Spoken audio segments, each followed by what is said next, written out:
সামনে রমজান শরীফের মাস আসছে, আল্লাহ আমাদেরকে এক মাস রোজা রাখার তৌফিক নসিব করবেন। আল্লাহ বেঁচে থাকবো কি জানি না, মালিক আপনার কাছে ভিক্ষা চাই, যদি বেঁচিয়ে রাখেন এক মাস রোজা রাখা তৌফিক আমাদেরকে দেবেন আল্লাহ, এবং কবুলিয়াতে রোজা রাখা তৌফিক দেবেন আল্লাহ। যারা অভাবী গরীব তাদের বাড়িতে ইফতার ও রিজকের কুসাদা ব্যবস্থা করে দেবেন আল্লাহ। আল্লাহকে কি নিয়ে দেয়া তুলেছে আপনি জানেন, প্রত্যেকে আশা আপনারই কাছে, কেন আপনি ছাড়া কেউ নাই, দেনেওয়ালা আপনি, লেনেওয়ালা আমরা, আপনি গানি, আমরা তো ফকির।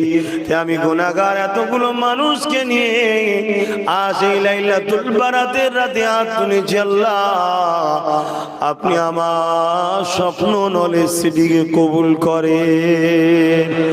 আরো দোয়া চাই আমার ছোট ভাই নওশাদ, ওকে মানুষের জন্য, দেশের জন্য, গরিবের জন্য, প্রতিটা ধর্ম বর্ণ ভাষার অসহায় মানুষের জন্য আল্লাহ ওকে নাই সত্যের উপরে রাজ ক্ষমতা দান করবে।